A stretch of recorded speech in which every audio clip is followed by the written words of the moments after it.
أشهد أن لا إله إلا الله وأشهد أن محمدا عبده ورسوله اللهم صل على سيدنا محمد صلاة تكون لكل عسر يسرا ولكل داء دواء ولكل سقم شفاء وعلى آله وصحبه وبارك وسلم أجمعين.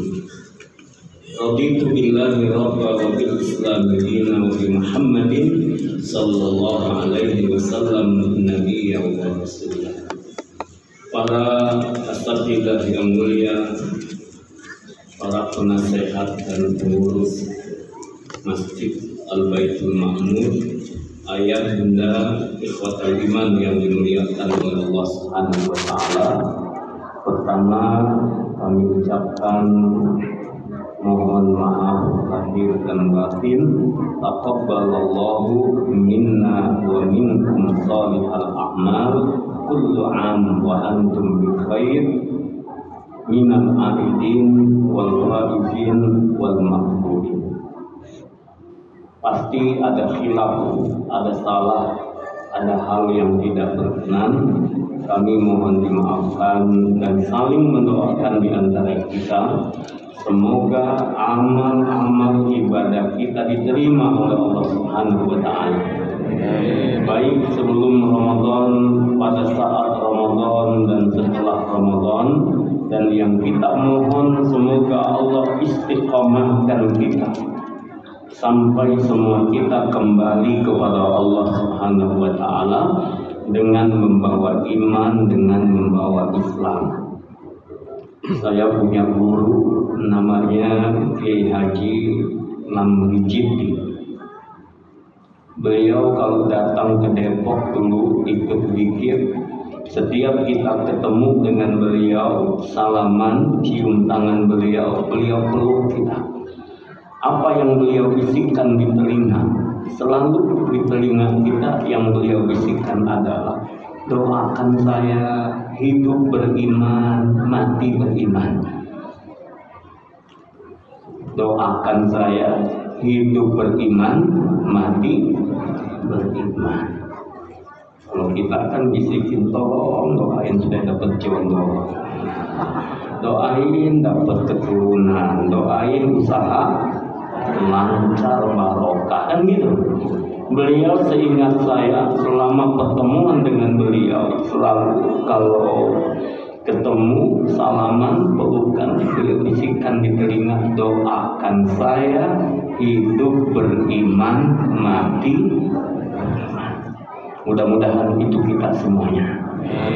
Sehingga saat kita wafat, ya ayyatuhan nafsul mutmainnah irji'i ila rabbiki radiyatan mardiyah fadkhuli fi ibadi wadkhuli jannati. Yang kedua, ayah bunda yang dimuliakan oleh Allah, orang wafat biasanya menurut kebiasaannya.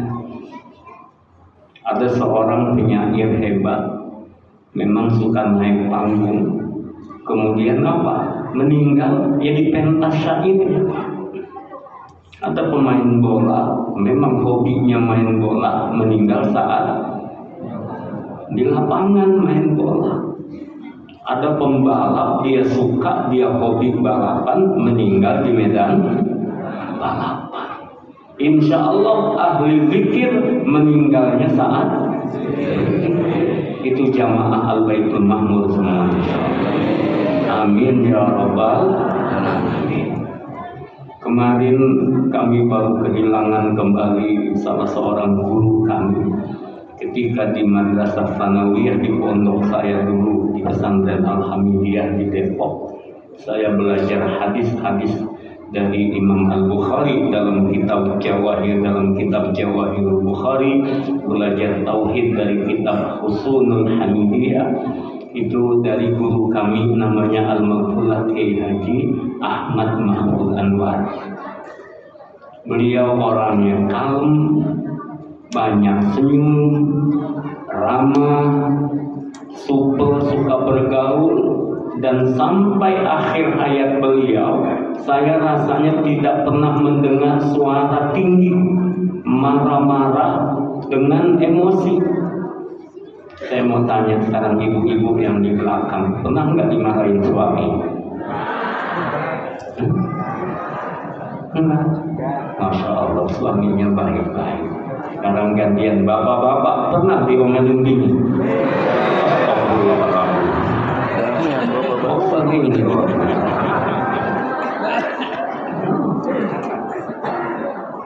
Ini gawat urusan. Ntar pulang nggak dibukain pintu, tidur di teras. Allah Akbar. Bapak Ibu semua yang dimuliakan oleh Allah, seingat saya, beliau kayaknya nggak gampang marah dan nggak pernah dengan nada tinggi. Pokoknya kalem orangnya. Pengurus Badan Wakaf, pengurus Dewan Masjid Indonesia, dan beliau salah seorang ketua dari Majelis Ulama Indonesia di Kota Depok. Saya punya orang tua tinggal di Depok juga, sudah wafat ketuanya. Dulu sebelum beliau wafat, orang tua saya mewakafkan tanah, dibangun musola dari tahun 80-an, berarti saya masih kecil banget. Kemudian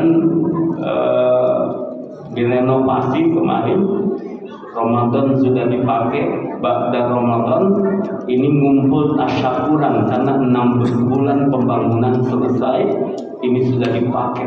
Nah, beliau ini kiai kami ingin datang sholat subuh berjamaah karena acaranya waktu subuh. Dari subuh berjamaah, beliau dari rumahnya nyebrang jalan ingin sholat subuh berjamaah karena kebiasaan beliau sholat berjamaah. Qadarullah lagi nyebrang jalan, tiba-tiba dihantam oleh motor. Terjatuh beliau terguling, kepalanya retak, kemudian kakinya luka. Sejak saat itu tidak sadarkan diri sampai kembali ke haribaan ilahi.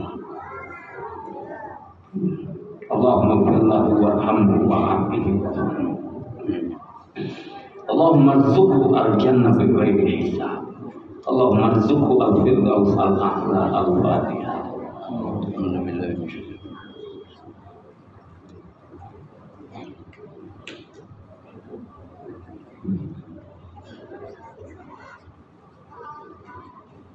Amin.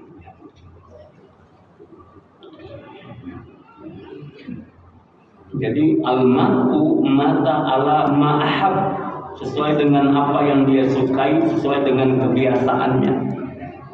Beliau suka berjamaah ke masjid, lagi berangkat ke masjid tertabrak. Ini mah cuma sababnya saja, cuma sababnya tertabrak motor, tapi memang disitulah ajalnya. Nah, buktinya apa? Pembalap kadang udah guling-gulingan, udah motornya hancur, emang belum ajal, belum mati juga.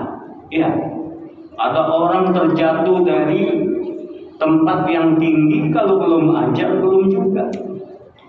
Jadi banyak cerita-cerita menarik dari guru kami. Ada lagi salah seorang guru kami di Depok naik pohon kelapa yang tingginya kurang lebih 8 meter.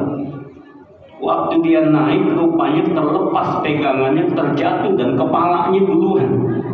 Dari jarak 8 meter, palanya bahasa Depoknya nyungsep. Ini bahasa sininya apa? Usam. Nyungsep, kepala duluan, jatuh. Orang sudah teriak semua, beliaunya nggak apa-apa. Kepalanya luka enggak juga. Sampai sekarang masih kelihatan gagah sekali, sehat walafiat. Pernah jualan susu, keliling pakai motor, jual susu sapi keliling-keliling, hujan deras, kesambar petir. Alhamdulillah enggak apa-apa. Ada orang ketiban kangkung, mati. Di atas truk. Kangkungnya di atas truk. Yang bilang kangkung sama truk-truknya. Kalau emang ajal meninggal ya meninggal, kalau belum, ada orang sakit sudah parah, bahkan keluarga sudah yang bisik-bisik mau dimakamin di mana ini. Gak taunya sekarang, sehat walafiat, istri 3. Nah, bingung kan? kita yang gagah-gagah, ganteng-ganteng gininya nggak nambah-nambah. Kata ibu-ibu, alhamdulillah. Alhamdulillah. Ayah bunda semua yang dimuliakan oleh Allah, begitulah yang ingin saya sampaikan. Beliau sedang berangkat ke rumah Allah, wafat fisabilillah. Beliau penghafal Al-Quran, istrinya sudah wafat lebih dulu juga hafal Al-Quran, makamnya bersandingan. Sekarang suami istri penghafal Al-Quran. Allahu Akbar. Kita juga pengen akhir hayat kita juga begitu, husnul khatimah. Ayah bunda yang dimuliakan oleh Allah, maka kan kemarin kita berjuang nih, membersihkan jiwa kita, membersihkan amalan-amalan kita dengan amalan yang terbaik, membangun hubungan yang baik antar keluarga, antar tetangga. Mudah-mudahan tidak ternodai lagi. Jiwa-jiwa yang sudah bersih itu insya Allah tetap terjaga kebersihannya. Makanya Allah berfirman dalam Al-Quran surah Asy-Syams, A'udzu billahi minasyaitonir rajim, qad aflaha man zakkaha wa qad khaba man. Masya Allah. Kalau jamaah Baitul Ma'mur udah nggak perlu diragukan lagi. Al-Quran sudah di luar kepala.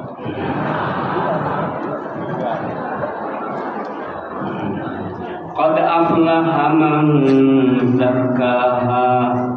Beruntung, sungguh bahagia man zakkaha, orang yang mensucikan jiwanya.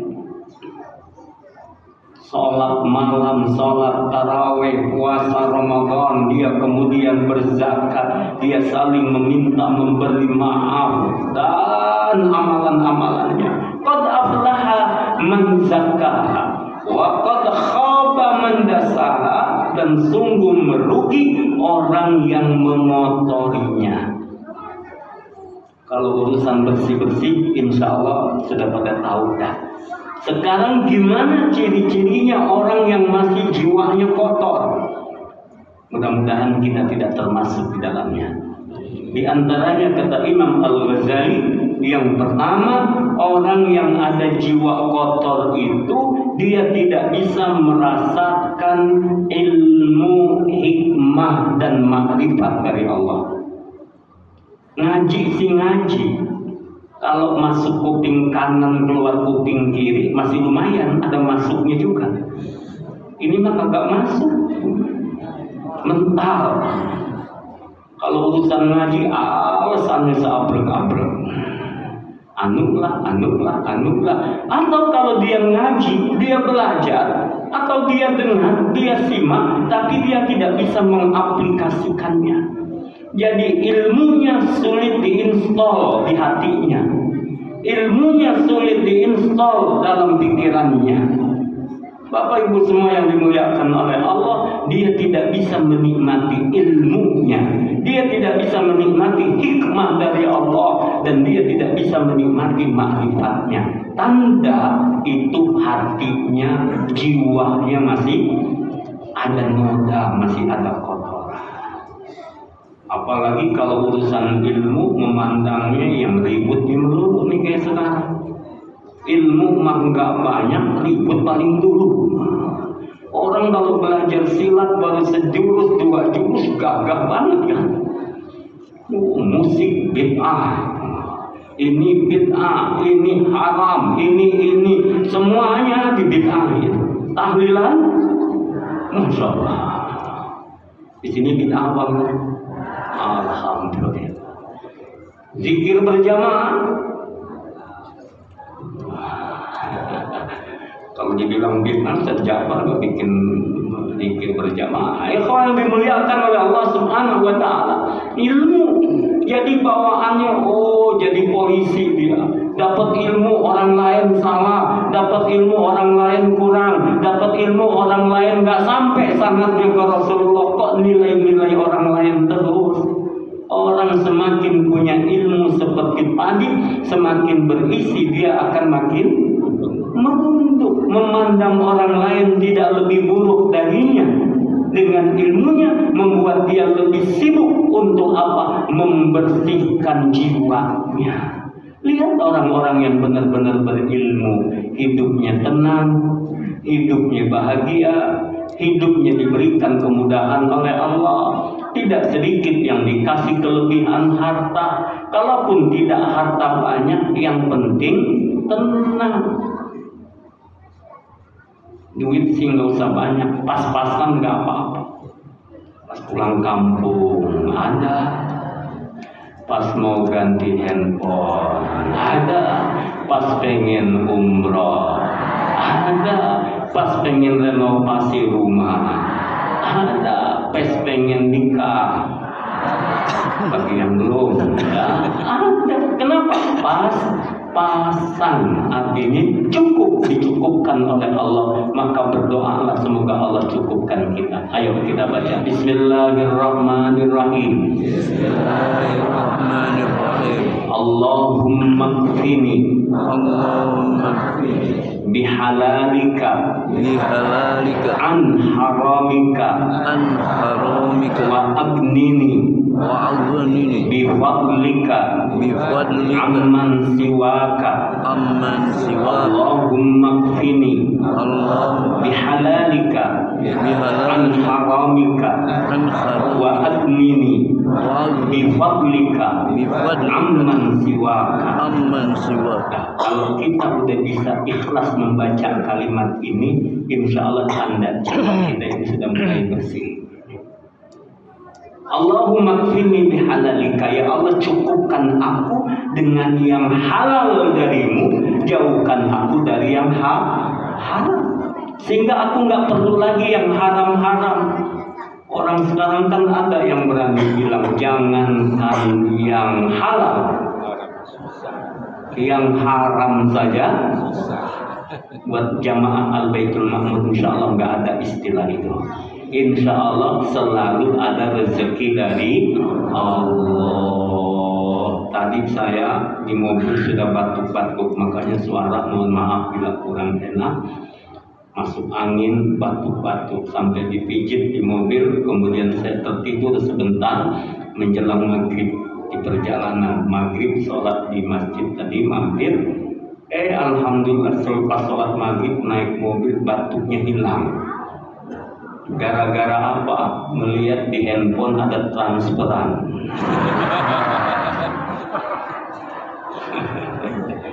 Transferannya berapa? Ada ibu yang bilang, Ustaz, sesuai dengan komitmen kami, dulu almarhum papi pesen, pokoknya setiap transaksi 10% serahkan ke Ustaz untuk pondok.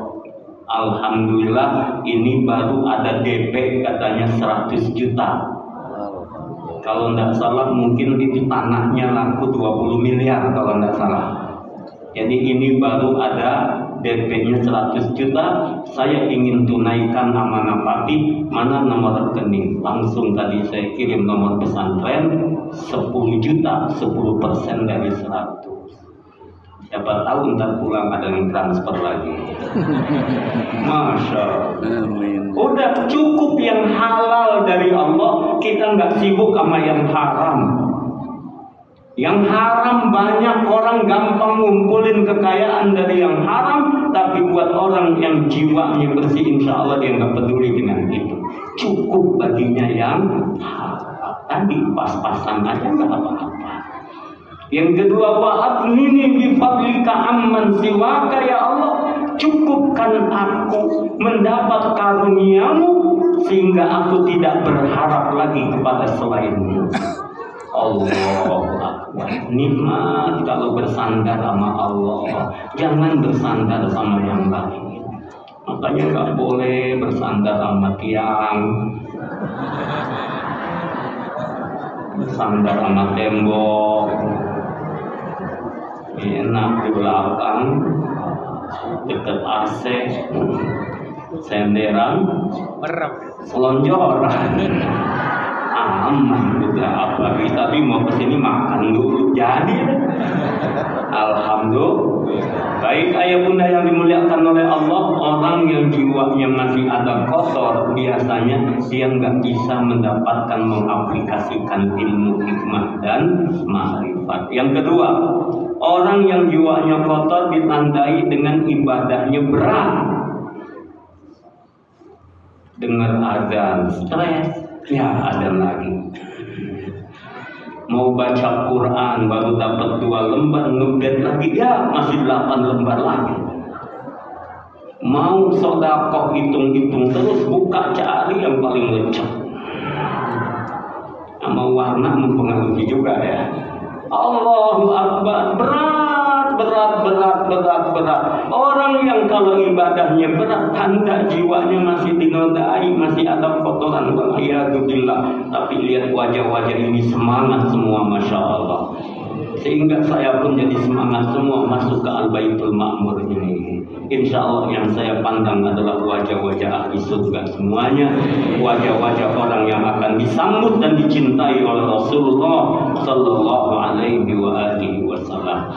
Ayah bunda yang dimuliakan oleh Allah, yang ketiga, orang yang jiwanya kotor ditandai dengan apa? Sibuk ngurusin yang nggak perlu, sibuk dengan hal-hal yang tidak berarti, sibuk dengan hal-hal yang nggak manfaat. Coba kita renungkan, pikir ulang, ingat-ingat dalam 24 jam sehari semalam, kira-kira apa yang kita lakukan, apa yang kita pikirkan, apa yang kita tuliskan, apa yang kita share, kirimkan kemana-mana, kira-kira banyak manfaatnya atau tidak?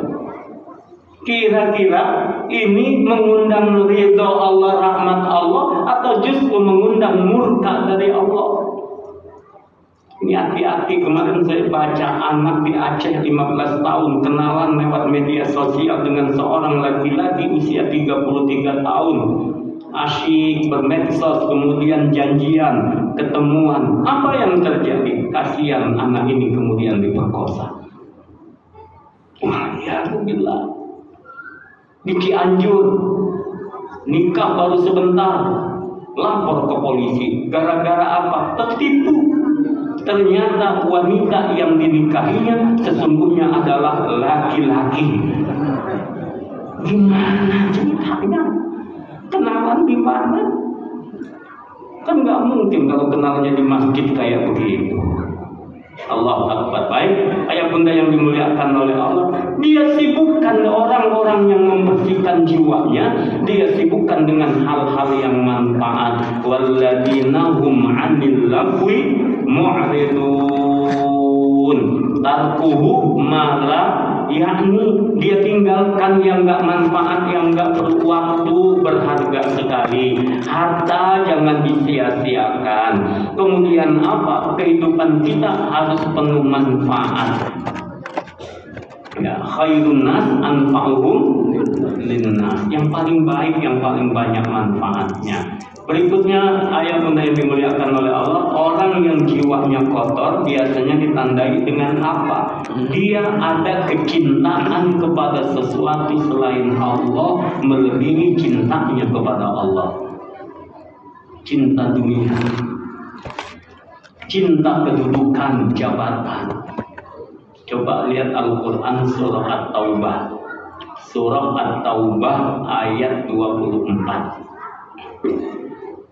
Kalau nggak bisa dilihat sekarang, ntar pulang ditengok. A'udzu billahi minasyaitonir rajim. Qul in kana aba'ukum wa abna'ukum wa ikhwanukum wa azwajukum wa ashiratukum wa amwalun iqtaraftumuha wa tijaratun takhshawna kasadaha wa masakinu tardawnaha ahabba ilaikum minallah wa rasulih wa jihadin fi sabilih fatarabbasu hatta ya'tiyallahu bi amri wallahu la yahdil qaumal fasiqin. in kana aba'ukum, jika bapak-bapak kalian lebih sering menyebut nenek moyang, bangga-banggaan dengan itu. Saya kan anak si fulan, darah saya kan darah biru. Coba itu, darah biru kayak apa ya? Jadi melebih-lebihkan, membangga-banggakan tentang orang tua. Qul in kana aba'ukum wa abna'ukum, dia terlalu bangga dengan keturunan. Wa ikhwanukum, dan saudara-saudara kalian. Wa azwajukum, dan istri-istri kalian. Wa ashiratukum, dan keluarga kalian. Harta, perniagaan yang kalian khawatirkan kerugiannya, rumah-rumah tempat tinggal yang kalian sukai, lebih kalian cintai daripada Allah dan Rasulnya. Tunggu ketentuan Allah yang akan Allah datangkan. Berapa banyak orang mengumpulkan sekian lama, dia durhaka kepada Allah. Kalau Allah sudah menghabiskan dalam waktu singkat, si jago merah bisa menghabiskannya. Berapa banyak orang yang mengumpulkan lama, sedikit demi sedikit, tapi dia membangkang kepada Allah. Dia tidak mau zakat, dia tidak gemar infak sedekah, dia enggak peduli dengan yang lainnya. Dalam waktu singkat, gampang Allah mengambilnya. Bisa jadi dicuri oleh orang lain, diambil oleh orang lain, atau dia tidak bisa memanfaatkannya. Lihat orang-orang kaya, lihat orang-orang yang kelihatannya punya segalanya, kadang-kadang buat makan aja susah. Ini kolesterol, ini asam urat, ini asam lambung ya, bukan asam sulfat ya. Pilih-pilih makan, akhirnya pilih tempe juga kacang-kacangan, nanti bahaya juga. Nggak boleh digoreng, harus direbus. Allah Akbar. Tapi kalau lihat di sini kayaknya makan apa aja boleh ini. Alhamdulillah. Bapak Ibu yang dimuliakan oleh Allah, kita ini insya Allah jangan sampai di hati kita meletakkan selain Allah lebih kita cintai. Iya, siapa yang nggak demen duit? Ini kira-kira kalau dikasih pengumuman sama DKM, insya Allah jamaah yang hadir semua dapat 1 juta.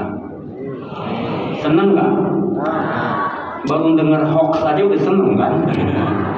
Baru dengar pengumuman aja udah seneng, apalagi bener-bener dapat dan beneran. Allahu Akbar. Tapi yakin lebih dari 1 juta yang akan Bapak Ibu dapatkan.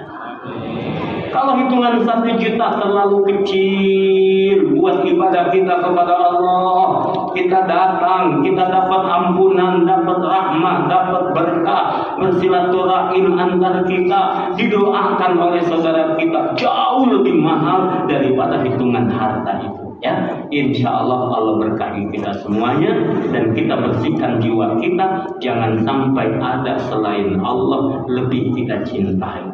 Kepada keluarga cintalah kepada keluarga karena kita mencintai Allah dan karena diperintahkan oleh Allah. Ketika kita berharta, kita cari dengan jalan yang halal, juga karena melaksanakan perintah Allah untuk menafkahi keluarga. Kalau sudah dapat, juga ada hak orang lain, ada hak orang-orang yang membantu, ada orang-orang yang mendoakan dan selanjutnya.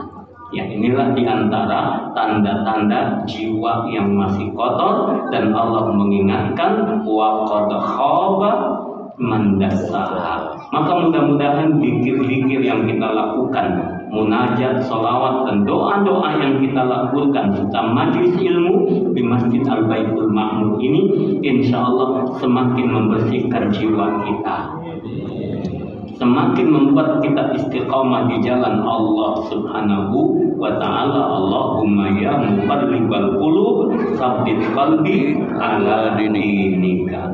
Baik ayah bunda, sesaat mari kita berzikir, berdoa kepada Allah Subhanahu wa ta'ala. Semua menghadap kiblat. Kalau air masih ada, boleh airnya didoakan.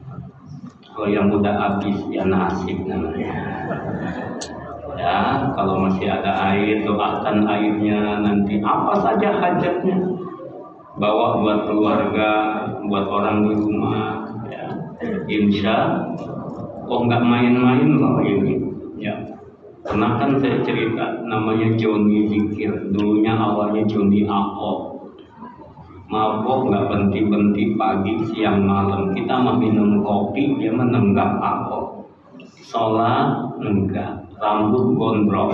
Suatu saat saya dengan almarhum Kiai Haji Muhammad Ali bin Ilham lewat depan rumahnya. Om, ayo cari nasi uduk.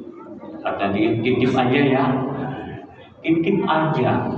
Sudah kita cari nasi uduk, nggak taunya udah habis, adanya lontong sayur. Lontong sayurnya kita bawakan, kita anterin ke rumahnya. Alhamdulillah. Sejak saat itu dia ke masjid, dia ikut pikir, dia taubat, dia berhenti dari mabok-mabokan, dan dia mulai belajar sholat. Ketika saya datang ke rumahnya, di temboknya ada tulisan pakai huruf Latin, Allahu Akbar. Dia baca Allahu Akbar kabira walhamdulillahi katsira. Dia belum hafal. Dia tulis di tembok, dia mulai belajar sholat. Sejak kapan? Diawali dapat lontong. Jadi nggak salah, boleh jadi maaf di rumah kita ada anak, ada keluarga yang sholatnya kadang masih susah. Bapak Ibu boleh jadi dengan air yang didoakan di majelis ini, pulang bawain oleh air yang sudah didoakan. Siapa tahu melalui wasilah itu akhirnya Allah bukakan hatinya. Allah Akbar. Lewat apa saja, mau kasih mushaf Quran, mau kasih buku, kadang-kadang lewat baju, lewat apa saja. Doain, mudah-mudahan ada hidayah Allah dari itu. Insya Allah.